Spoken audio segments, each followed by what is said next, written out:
podcast.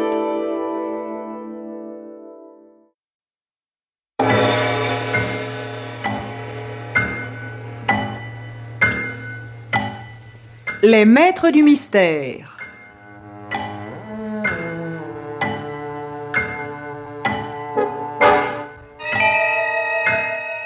Parmi les chefs-d'œuvre de la littérature policière, Germaine Beaumont et Pierre Billard ont choisi pour vous ce soir L'Auberge rouge, pièce radiophonique d'Henri-Charles Richard, d'après la nouvelle d'Honoré de Balzac.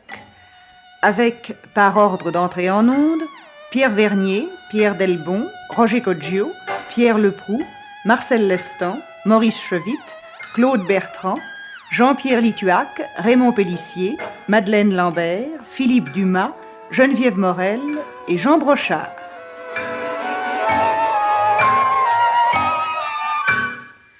Chronique de Germaine Beaumont et Roger Régent. Prise de son, Jacques Boisse. Bruitage, Jean-René Niclès. Assistante, Marie-Denise Vanda. Réalisation, Pierre Billard.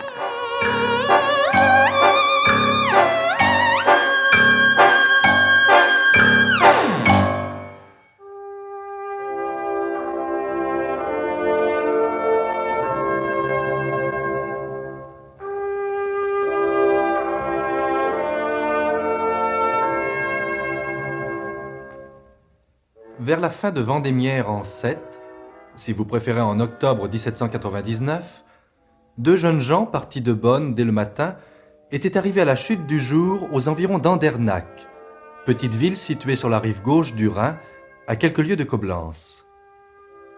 En ce moment, l'armée française, commandée par le général Augereau, manœuvrait en face des Autrichiens. L'une des demi-brigades appartenant au corps d'Augereau se trouvait cantonnée à Andernach. Les deux voyageurs étaient français.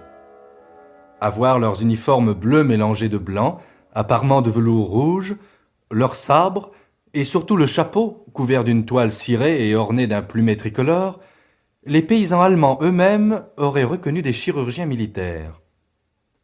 Au moment où ils arrivèrent à Andernach, la nuit tombait.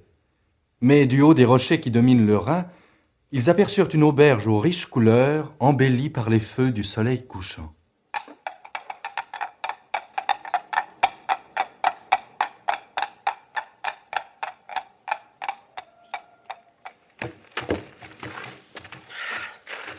Franchement, je n'en espérais pas davantage.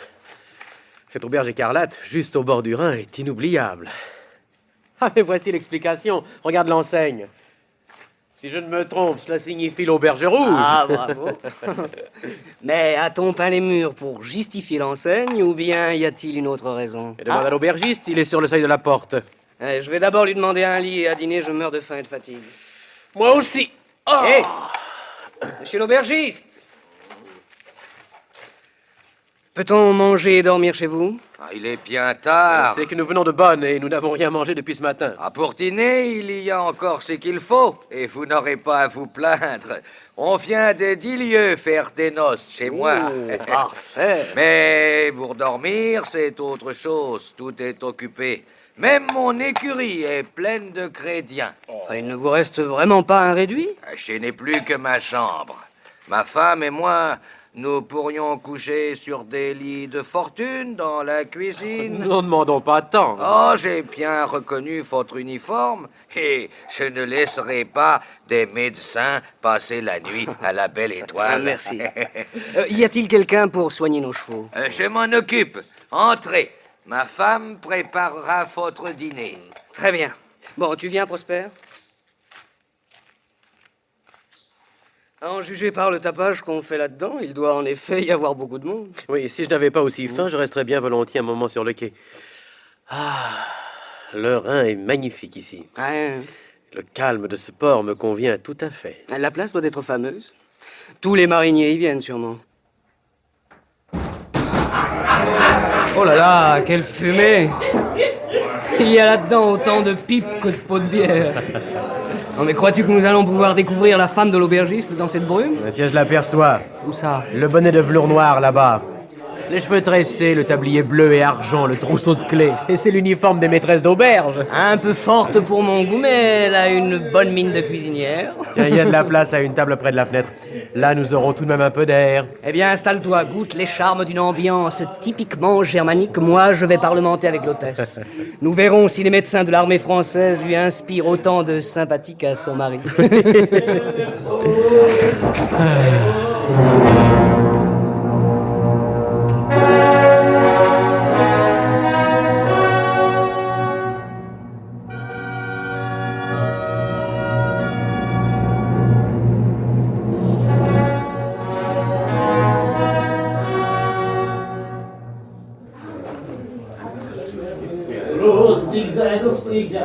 Ah! Voilà tout de même la journée qui se termine. Je crois que chacun a fini par trouver sa place. Tant mieux. Je viens voir si ces messieurs sont contents. Ah, votre vin du Rhin est excellent. Quand vous saurez goûter le poisson que je vous apporte, vous le trouverez encore meilleur. Vous boirez bien un verre avec nous. Ah, volontiers. Ma femme préfère aller se coucher dès le travail terminé. Moi, j'aime mieux respirer un peu. D'ailleurs, il faut que j'attende pour fermer la porte et les fenêtres. Tiens, il y a du mouvement sur le port. On dirait qu'un bateau vient d'accoster. Ah, c'est juste, j'entends les bateliers. Si c'est un client, je ne sais vraiment pas où je pourrais le loger. C'est pourtant un voyageur qui vient par ici. Les mariniers portent ses bagages. Je fais voir. Ce sera quelques commerçants que ces affaires auront poussé à naviguer aussi tard. Te voilà bien rêveur, Prosper. Non, je pense simplement que c'est notre dernière soirée de liberté. Demain, nous rejoindrons nos camps et nous serons soumis à la discipline. Sans doute, mais il était temps que nous arrivions. Le peu d'argent que j'avais commence à s'épuiser. Le mien aussi. Et pourtant, j'aurais préféré le laisser à ma mère. Elle en avait encore plus besoin que moi. Oh, ne t'inquiète pas, tu lui rendras au centuple quand tu auras fait fortune. Bah, pas comment. Attends et saisis ta chance au passage.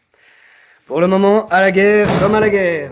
Tiens, veux-tu parier par exemple qu'il va nous falloir subir la compagnie de ce gros homme que l'hôtelier amène vers notre table? Vous pouvez laisser votre valise ici, avec vos autres bagages. Ah non, celle-là, j'ai la carte avec moi. Tout bien considéré, j'aime autant que les mariniers soient obligés de coucher sur leur bateau. Ils ne m'inspirent pas grande confiance. Et comme j'ai déjà eu l'honneur de vous le dire, je n'ai pas de lit pour vous-même. J'ai déjà donné ma propre chambre à ces messieurs qui sont médecins de l'armée française. Bonsoir, messieurs.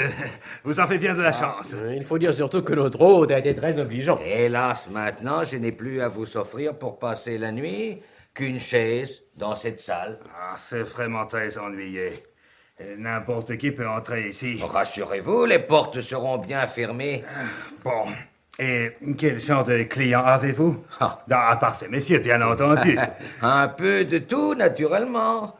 Surtout des mariniers. Ah, au moins pourrais-je manger? Bah, c'est qu'il ne me reste presque rien. Mais notre repas est très copieux, si vous voulez bien le partager. Ah, merci. Vous savez, je n'ai pas grand appétit, mais après un tel voyage, enfin, j'accepterai volontiers. J'ai fait vous chercher un couvert. Et quelques bonnes fauteuils, si ces messieurs me permettent de la leur offrir. Nous avons déjà bu pas mal de ce vin du Rhin. Il faut dire qu'il mérite la réputation que lui fait l'hôtelier. Alors, vous me tiendrez compagnie. J'ai entendu que vous étiez médecin. Je suis très heureux. Non, sous aide chirurgien, simplement. Oui, nous n'avons pas fini nos études, mais la loi du général Jourdan a rendu la conscription obligatoire. Oui, il a fallu que nous nous engagions dans le service de santé, sinon nous aurions été appelés sous les armes et nous aimons mieux soigner que tuer. Et nous aurions été bien étonnés si l'année dernière on nous avait dit que nous terminerions nos études sur les champs de bataille. Hélas, nous vivons à une époque où notre destin peut être bouleversé d'un jour à l'autre. Moi-même, je n'aurais jamais imaginé la semaine passée que je me trouverais aujourd'hui dans cet état. Seriez-vous malade?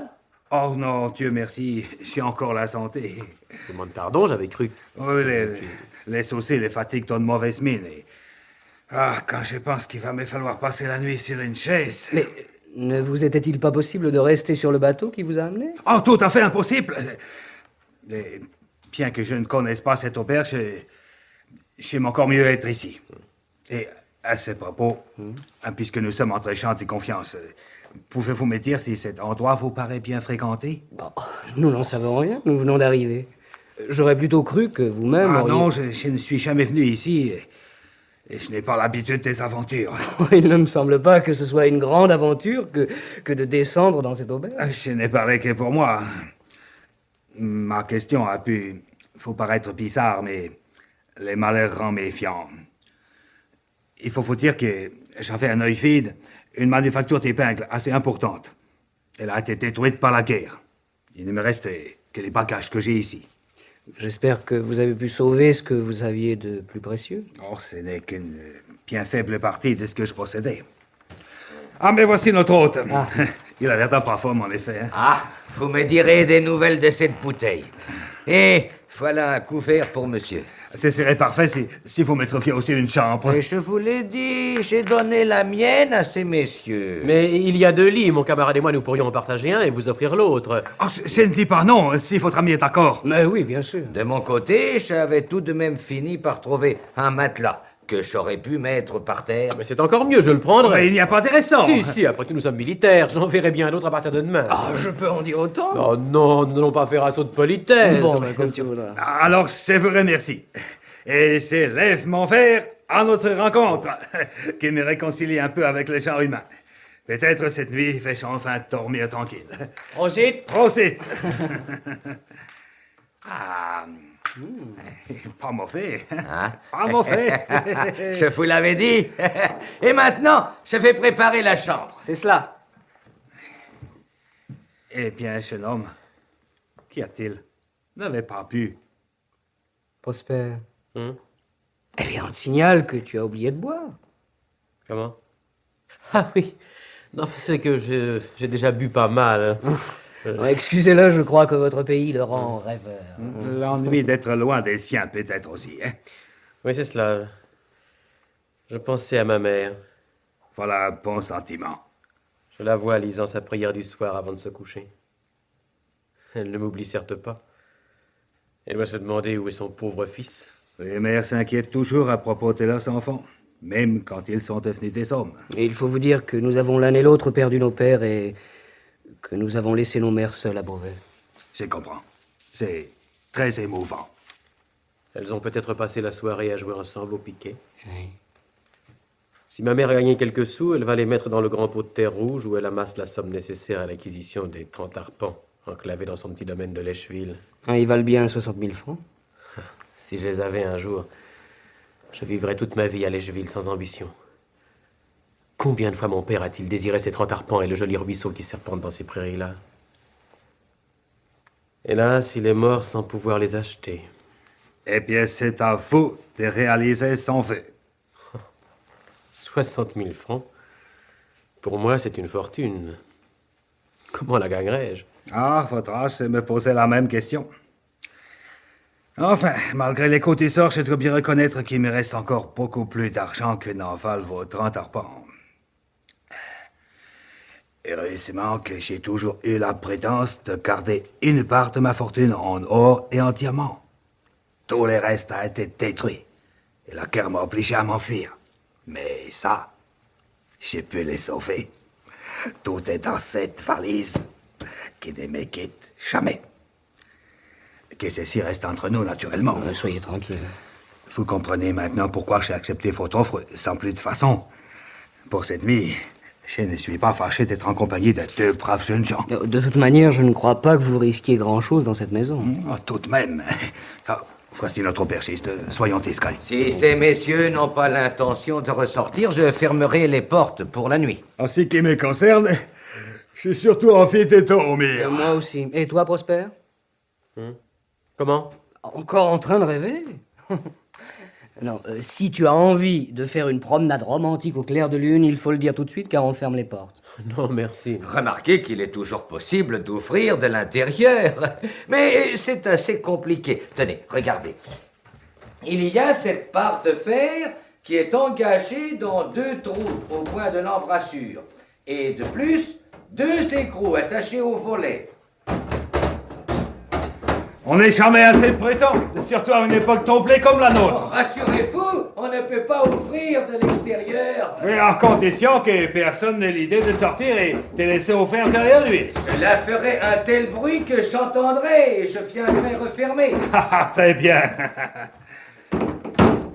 Alors, finissons cette bouteille. À votre réussite, jeunes gens. Au rétablissement de vos affaires. Voilà. Tout est en ordre pour la nuit. Votre chambre est prête, messieurs. Je regrette de ne pas savoir mieux à vous offrir. Excusez surtout les manques d'oreillers. Nous avons été obligés, ma femme et moi, de prendre les derniers pour nous arranger des lits. Peu importe, je glisserai ma valise sur mon chevet. Et nous, nos trousses de chirurgie. Ainsi, nous dormirons chacun sur notre fortune.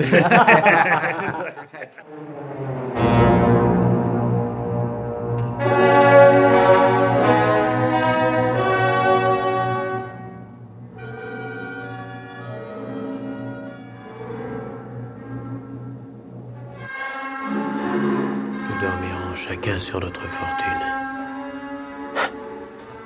C'est facile à dire en plaisantant. Mais moi, je ne peux pas dormir. Moi qui n'ai sous ma tête qu'une maigre trousse de sous-aides chirurgiens.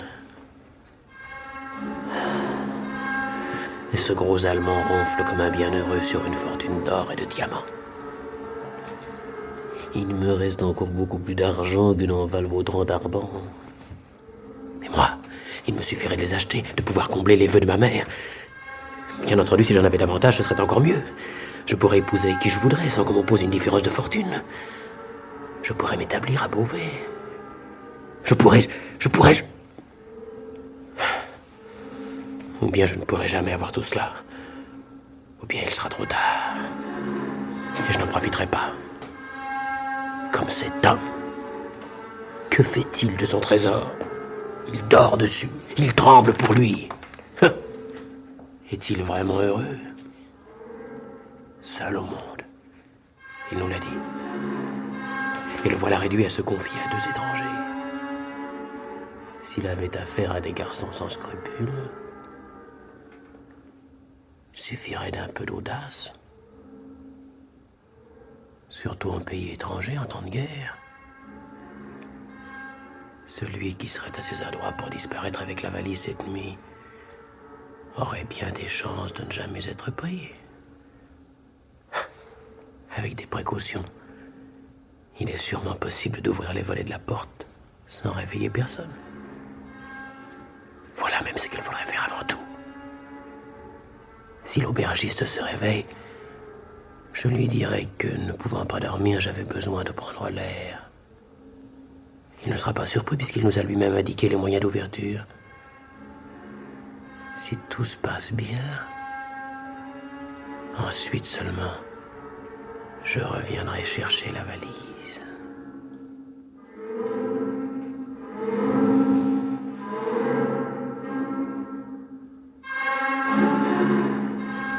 La valise. La valise. Impossible. Mais je suis fou. J'ai trop bu de ce vin. Comment puis-je avoir de telles idées? Impossible de prendre la valise sans réveiller cet homme. Il criera, il appellera, je serai perdu. Je ne peux pas risquer cela.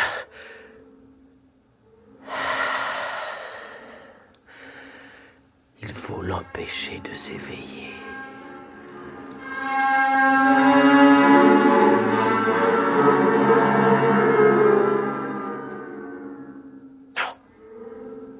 Non, je ne peux pas le faire.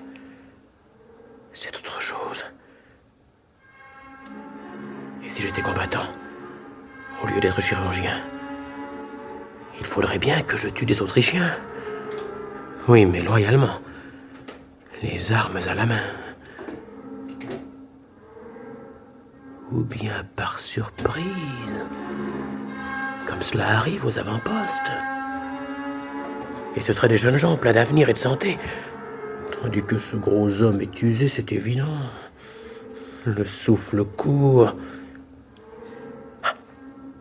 Il aurait une maladie de cœur. Trop travaillé, trop vécu. Seul au monde. Qui se souciera de sa disparition?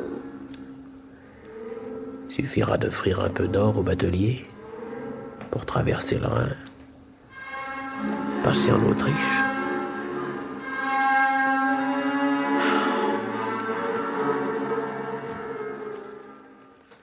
Qu'est-ce qu'il y a? Tu te lèves déjà, Prosper? J'en sais rien. Je peux pas dormir. Alors je vais prendre l'air. Dors.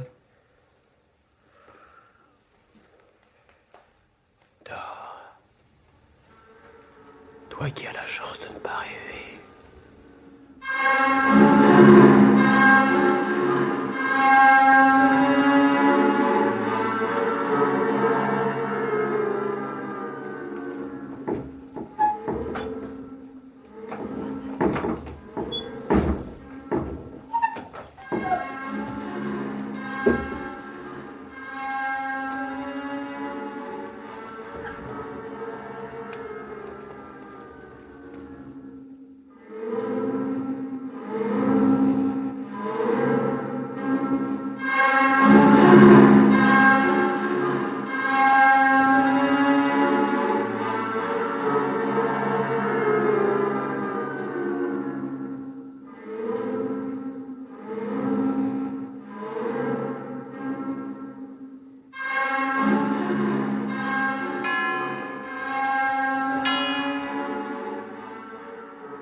Encore 5 heures avant le jour. J'ai tout le temps d'être loin quand les gens d'ici s'éveilleront. Surtout par une aussi belle nuit. Personne ne bougeait. La chance est avec moi. Maintenant, il n'y a plus qu'une chose à faire. Il ne s'agit pas de rêver, mais d'agir vite. N'importe qui pourrait hésiter, se tromper, mais moi, n'ai-je pas appris à me servir d'un scalpel? Un seul geste doit suffire. Et cet homme ne s'éveillera pas, ne criera pas. Un seul geste, et tout sera fini.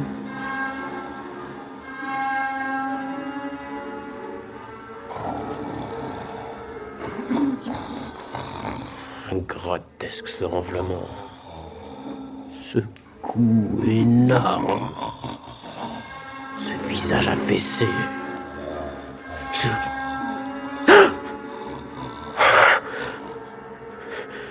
Mais c'est un homme qui respire. Et dans un instant, à cause de moi, il ne respirera plus. Non, c'est pas possible. Ce n'est pas moi qui lève cette arme au-dessus d'un homme endormi. Oh, mon Dieu. Mon Dieu, faites que ce soit un cauchemar. Ayez pitié. Ayez pitié, je ne sais plus ce que je fais. Ce vin m'a fait perdre la raison. Tout à l'heure, je parlais de ma mère à cet homme. Et il était ému. Il est seul au monde. Je devrais au contraire le plaindre. Non. Non, je ne fais pas un cauchemar. Je me suis bien levé, habillé. J'ai bien choisi dans ma trousse l'instrument le plus meurtrier. Mon Dieu, qu'allais-je faire si je n'avais pas eu peur? Merci. Merci de m'avoir fait trembler.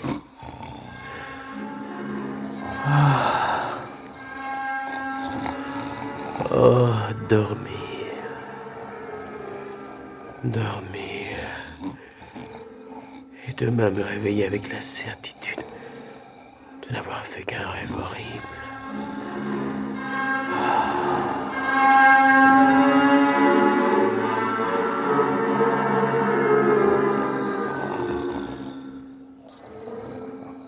C'est toi, Prosper?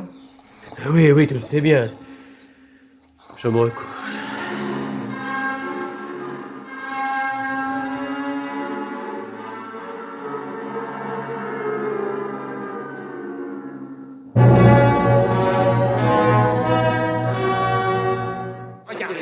C'est lui! Mais regardez! Il est couvert de sang! C'est lui l'assassin! C'est lui! Écartez-vous! Laissez-moi l'interroger. Alors c'est toi. Eh bien, réponds. C'est toi qui as égorgé cet homme? Il va se trouver mal, attention. Drôle d'assassin qui tourne de l'œil. Capitaine, il est impossible d'interroger cet homme en ce moment. Mais docteur, c'est un Il criminel. faudra en être certain. De toute manière, il n'est pas en état de répondre. Eh bien, qu'on l'emmène en prison. Un sacré lâche. Essaie de marcher ferme, au moins. Tu déshonores l'uniforme républicain. Soutenez-le et écartez la foule. Allez, marche donc, sacré carabin, t'as pas honte? Tout couvert de sang, hein, vous avez vu? Voyons, qui nous a prévenus? Moi, monsieur l'officier. Qui êtes-vous? Fritz Krieger, aubergiste. Bon. Est-ce vous qui avez découvert le crime? Oui. Ces messieurs m'avaient demandé de les réveiller de bonne heure. J'ai d'abord appelé. Personne n'a répondu. Alors j'ai écouté à la porte. J'ai entendu comme des plaintes. J'ai ouvert. Il était là, tout hébété, comme quelqu'un qui sort d'un cauchemar. Il regardait ses mains et ses vêtements tachés. Quand il vous a vu, qu'a-t-il dit? Qu'a-t-il fait? Rien. En découvrant le voyageur allemand la gorge ouverte, j'ai appelé au secours, mais jamais l'aide chirurgien n'a essayé de se sauver. Vous connaissiez la victime? Non, c'était la première fois que cet homme venait ici. Il m'a dit qu'il s'appelait Wallenfer. Il en a sûrement raconté davantage à ces jeunes gens puisqu'il a dîné à leur table. Quels jeunes gens? Eh bien, celui que vous venez d'arrêter et son camarade. Et où est ce dernier? Je ne sais pas. Il n'était plus dans la chambre ce matin. Depuis quand ne l'avez-vous pas revu? Depuis hier soir. Il partageait aussi la chambre du crime. Je n'avais plus de place. Et l'un des jeunes gens a proposé de céder son lit à M. Wallenfer. Lequel des deux? Celui qui était là ce matin? Monsieur Wallenfer ne les connaissait pas, naturellement. Non. Mais il avait très peur de rester seul dans la salle commune. Alors il a accepté tout de suite. Pourquoi, à votre avis? Il avait tout l'air de craindre qu'on lui vole sa valise. Ah, voilà qui est clair. Nous allons voir si cette valise est toujours là. Elle n'y est plus.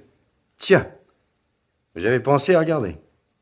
Hier soir, M. Wallenfer a dit qu'il la placerait sous sa tête. Et ce matin, naturellement, en voyant la gorge tranchée de ce pauvre homme, j'ai repensé à la valise. Et que contenait-elle? Mais je ne sais pas. J'ai remarqué seulement que M. Wallenfer ne voulait pas s'en séparer. Vous êtes sûr que vous ne le savez pas? J'ai cru comprendre que M. Wallenfer en parlait aux deux jeunes gens, mais je n'ai pas entendu exactement. Ça vous intéressait? Oh, monsieur l'officier, c'est par hasard. Il n'y avait plus que ces 3 clients dans la salle. Personne d'autre alors ne pouvait savoir. Peut-être les mariniers qui avaient amené M. Wallenfer. Il ne semblait pas avoir confiance en eux. Pouvait-il entrer ici pendant la nuit? En principe, non. Mais ce matin, quand je me suis levé, les volets de la porte qui donnait sur le port étaient ouverts. Je ne peux pas dire depuis quand. Tiens, mais le bateau qui était amarré juste en face de la porte n'est plus là. Et il devait attendre votre client? Mais sûrement. Monsieur Wallenfer l'avait dit hier soir devant moi au batelier. Vous n'avez rien entendu cette nuit? Non. C'est même curieux, j'aurais dû entendre ouvrir les volets. Voulez-vous appeler votre femme et votre personnel? J'ai quelques questions à leur poser. Maria! Hans! Bertha! Villet!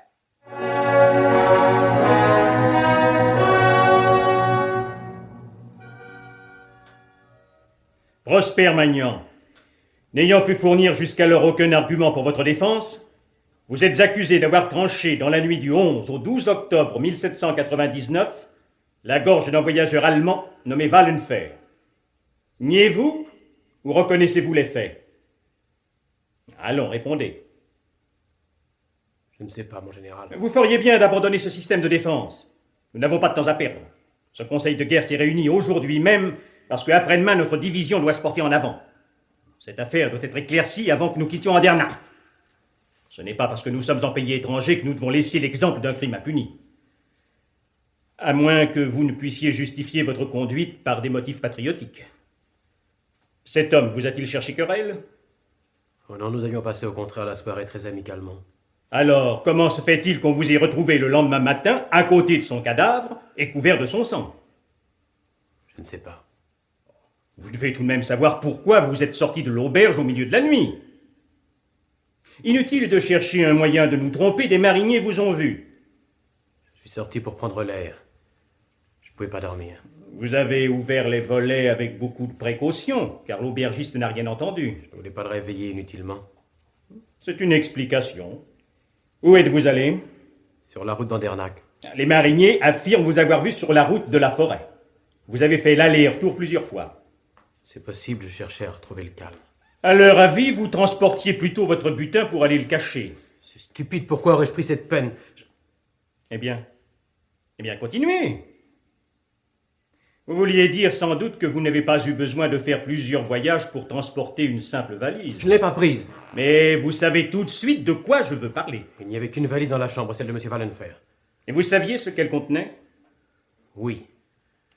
M. Wallenfer nous l'avait confiée au cours du dîner. Que contenait-elle? De l'or et des diamants. De quoi vous empêcher de dormir, peut-être. Un fait demeure. Cette valise a disparu. Mais je ne l'ai pas touchée. C'est donc votre camarade qui l'a emportée. Oh non! Frédéric n'est pour rien dans cette affaire. Vous semblez en être bien sûr. Je suis sûr de son honnêteté. Pourtant, il nous faut trouver un coupable entre vous, votre camarade, l'aubergiste et sa femme. Vous avez bien refermé les volets de l'intérieur quand vous êtes revenu de votre promenade. Oui. On dirait que vous hésitez. Non, j'ai bien refermé les volets en revenant. Mais dans ce cas, personne n'a pu venir de l'extérieur, et les mariniers sont hors de cause. À l'intérieur, il n'y avait que vous, votre camarade et l'aubergiste qui connaissiez l'existence de la valise. Mais les résultats de l'enquête semblent écarter l'aubergiste. Eh bien, vous ne demandez pas pourquoi? Cela ne vous intéresse pas? Ou bien, vous savez à quoi vous en tenir? Non, je ne sais pas. Je cherche à comprendre ce qui s'est passé. C'est épouvantable. Les témoignages sont en faveur de l'aubergiste. On se demande d'ailleurs comment il aurait eu l'audace de venir assassiner un homme dans votre chambre. Mais il y a un fait décisif. À qui appartient ce scalpel? Il me semble que c'est le mien. Il n'y a même aucun doute. La trousse de votre camarade est intacte, et cet instrument qui a servi à commettre le meurtre manque dans la vôtre. Qui a pu prendre ce scalpel? Je ne sais pas. Enfin, vous seul, puisque vous aviez glissé votre trousse sous la tête de votre matelas, à défaut d'oreiller. Mais si vous avez une explication à fournir, nous vous écoutons. Je ne sais pas.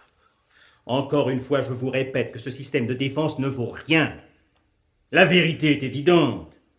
Vous n'avez pas réussi à prendre la valise sans éveiller son propriétaire. Alors, vous avez égorgé ce dernier. C'est alors que l'aubergiste est venu et vous a surpris. Votre camarade, plus avisé, a trouvé le moyen de s'enfuir. Non, Frédéric n'a rien fait. Pourquoi a-t-il disparu? Nous n'avons trouvé aucune trace de lui, ni au camp, ni dans la ville. Je ne sais pas, mais il est incapable de faire une chose pareille. Lui qui dormait si paisiblement cette nuit. Je comprends pas. Sans doute a-t-il pris peur. Oui, c'est ça, il a dû s'éveiller le premier, il a découvert le cadavre, il a été pris de panique. Comme moi d'ailleurs lorsque l'aubergiste m'a réveillé. Vous ne voulez pas nous faire croire qu'on a pu assassiner et voler M. Wallenfer dans votre chambre sans que vous vous en aperceviez. Mon Dieu, c'est effroyable.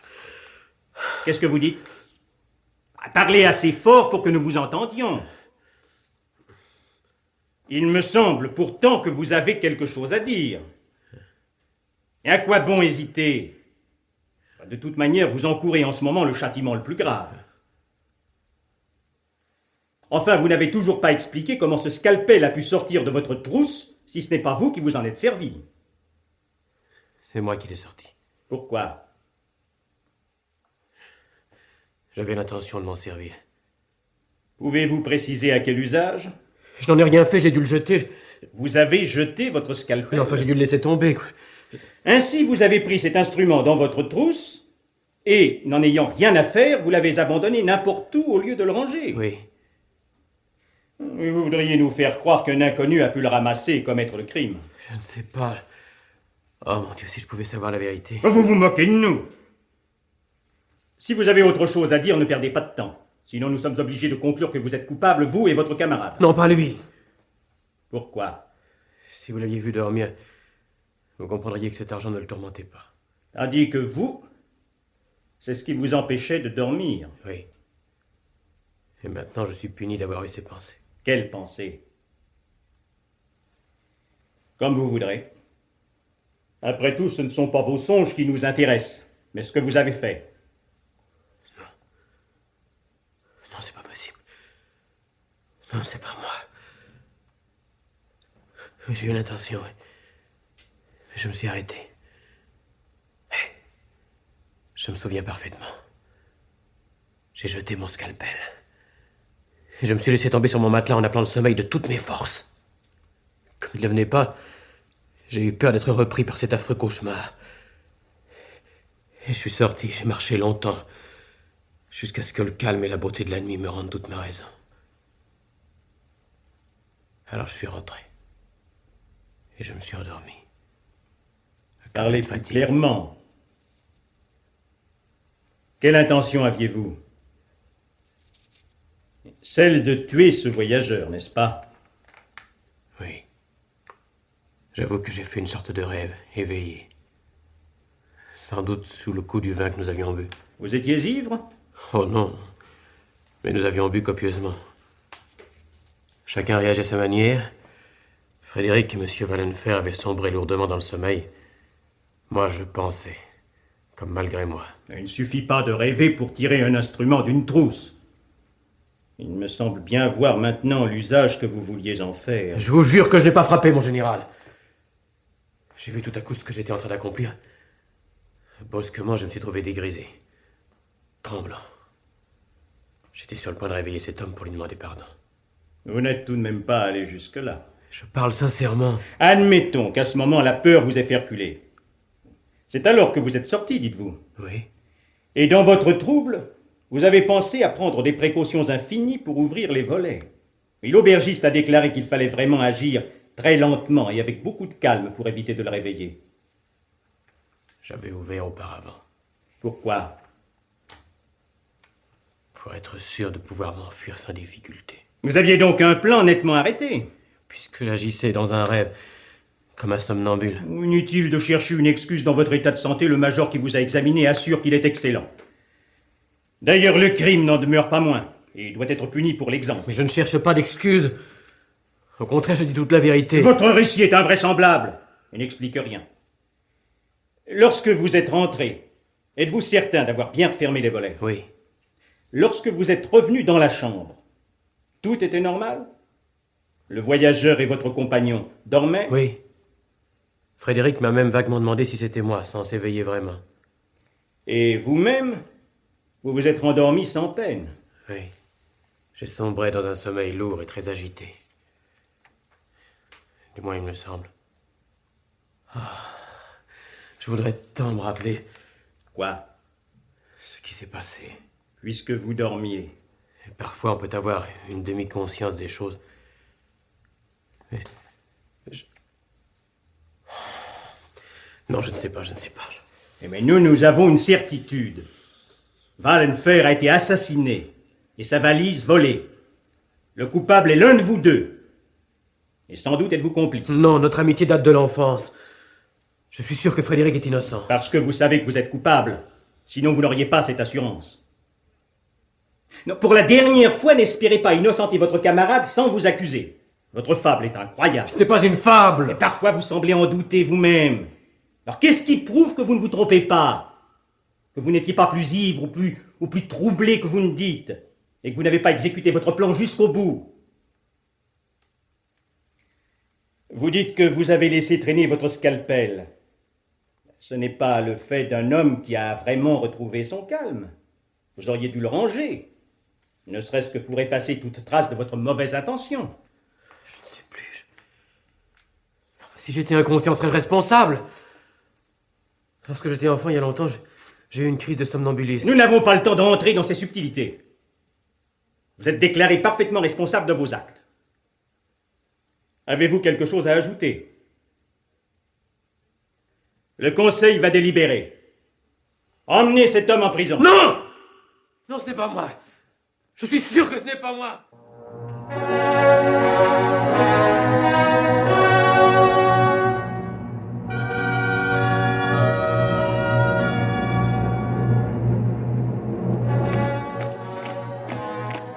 Le temps!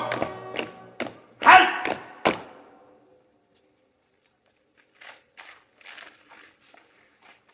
Prosper Magnan, avez-vous une dernière recommandation à faire?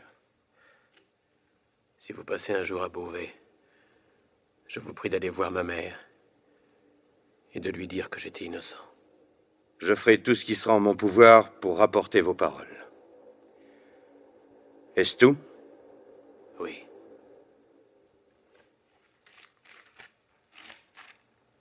Garde, vous!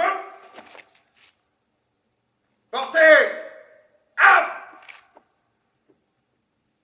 En joue! Feu!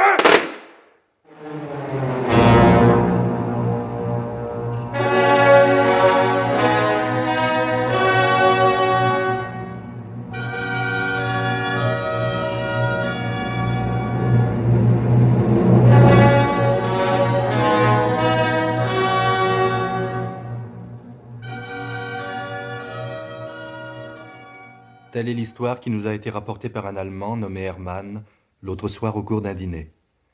Cet Allemand avait partagé pendant 48 heures le cachot de Prosper Magnan et il avait recueilli ses confidences. Convaincu de l'innocence de ce dernier, il l'avait assisté jusqu'au dernier moment. Moi aussi, je partageais sa conviction et je commençais à avoir de bonnes raisons. Mon attention avait été attirée par l'aspect du convive qui se trouvait précisément en face de moi. Son visage était devenu terreux. On l'eût dit presque mort. Après dîner, je ne pus résister à l'envie d'en faire la remarque à ma voisine. Savez-vous qui était en face de nous à table? Un ancien fournisseur des armées impériales. La disparition de l'Empire ne semble pas avoir arrangé ses affaires. Rassurez-vous, si celui-là se ruine jamais, c'est que personne n'aura plus un sous-vaillant. Il possède au moins 1 million en fonds de terre. Il a cependant l'air accablé de soucis. Son fils a été tué en duel. Cette perte l'a plongé dans un chagrin qui reparaît quelquefois. On dit même qu'il a des crises terribles. C'est peut-être cela, oui. Avouez que l'histoire de M. Hermann n'incline pas à la gaieté. La mort de ce garçon de 20 ans peut mettre un homme qui a perdu son fils sur la voie des mauvais souvenirs. Oui, vous avez sans doute raison. Pour ma part, j'aurais préféré qu'on ne me dise pas la fin. C'est trop injuste. Je suis convaincu que ce pauvre jeune homme était innocent. Pour avoir une certitude, il faudrait retrouver l'autre. Il est un peu tard. M. Hermann lui-même a oublié son nom. Il a donné son prénom, Frédéric. C'est bien vague. Il existe peut-être quelqu'un qui sait encore le reste. De toute façon, tout cela est si lointain. Et si l'on vous montrait dans ce salon un homme qui a été mêlé de très près à ce crime, que feriez-vous? C'est fou. Si quelqu'un vous entendait, on vous mettrait dans l'heure de vous expliquer. Connaissez-vous bien cet ancien fournisseur? De vue et de nom, simplement. C'est-à-dire? Il s'appelle Taillefer. Son prénom? Je ne sais pas. Mais qu'allez-vous imaginer?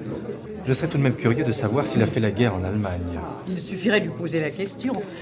Justement, notre hôte est en train de lui proposer une partie de cartes.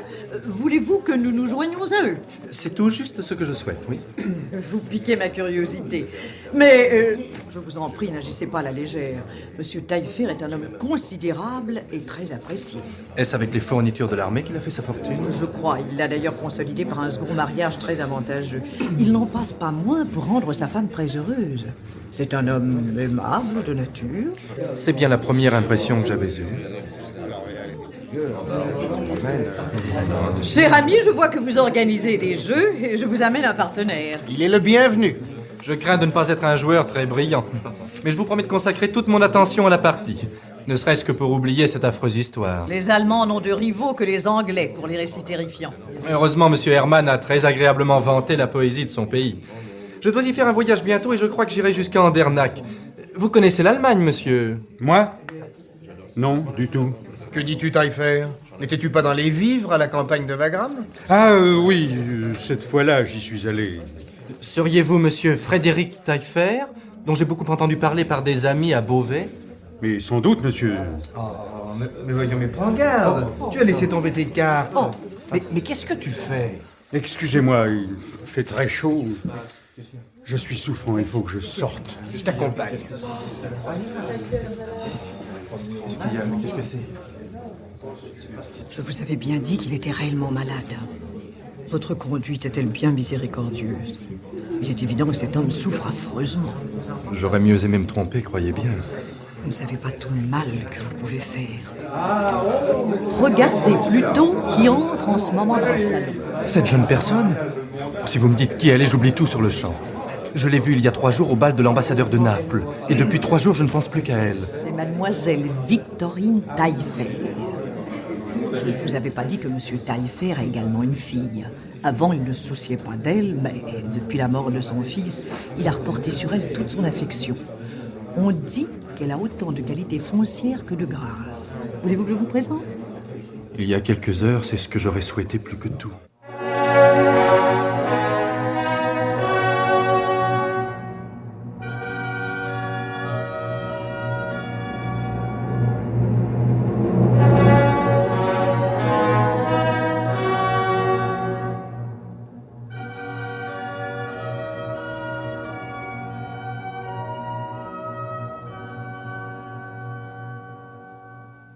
Monsieur Taillefer, je vous demande pardon, monsieur. Pourriez-vous m'accorder un moment d'entretien? Eh bien, j'écoute. J'ai tout fait pour oublier mademoiselle Taillefer. En particulier un voyage en Allemagne. Vous ne me demandez pas pourquoi j'ai cherché à l'oublier? Parce qu'elle ne vous encourage pas, je suppose. Au contraire, je viens d'avoir la certitude qu'elle souffre de mes hésitations. Et s'il n'y avait pas d'autre obstacle... Ce n'est pas ici que nous devons avoir cet entretien. Demain, je n'aurai peut-être plus le courage de vous parler aussi franchement. Vous étiez le compagnon de Prosper Magnan, n'est-ce pas? Où voulez-vous en venir? Je voudrais faire le bonheur de votre fille et le mien. Mais vous comprenez quelle pensée me tourmente. Il faut que je sache exactement ce qui s'est passé autrefois à Andernach. Vous n'avez pas le droit de me demander cela. Je vous jure d'en garder à jamais le secret. Ne serait-ce que pour épargner votre fille. Mais je ne pourrais pas vivre auprès d'elle dans le doute. J'aurais trop peur de me trahir et de la faire souffrir. Mais elle n'est pas responsable... Pour que vous me disiez cela, il faut que j'ai deviné juste. C'était vous. Moi seul. Et maintenant, laissez-moi en paix. Vous êtes jeune, vous ne savez pas quel prix le temps nous fait payer. Je ne juge personne. Vous direz à Victorine que j'étais un sot orgueilleux à qui votre fortune a fait peur. Elle ne me reverra jamais.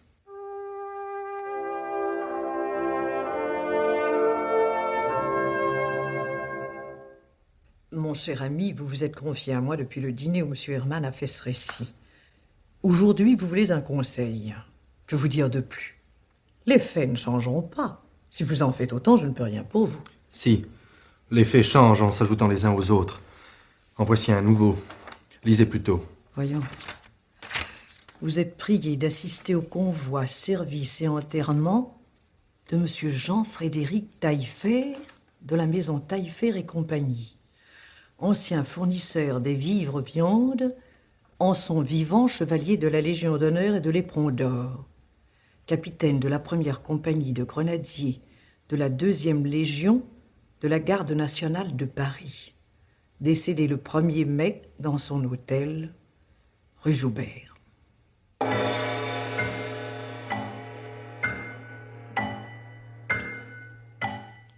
Les maîtres du mystère.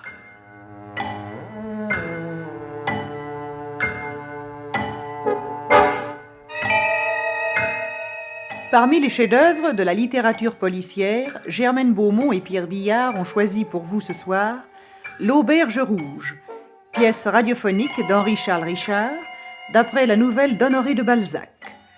Avec, par ordre d'entrée en onde, Pierre Vernier, Pierre Delbon, Roger Coggio, Pierre Leproux, Marcel Lestan, Maurice Chevitte, Claude Bertrand, Jean-Pierre Lituac, Raymond Pélissier, Madeleine Lambert, Philippe Dumas, Geneviève Morel et Jean Brochard.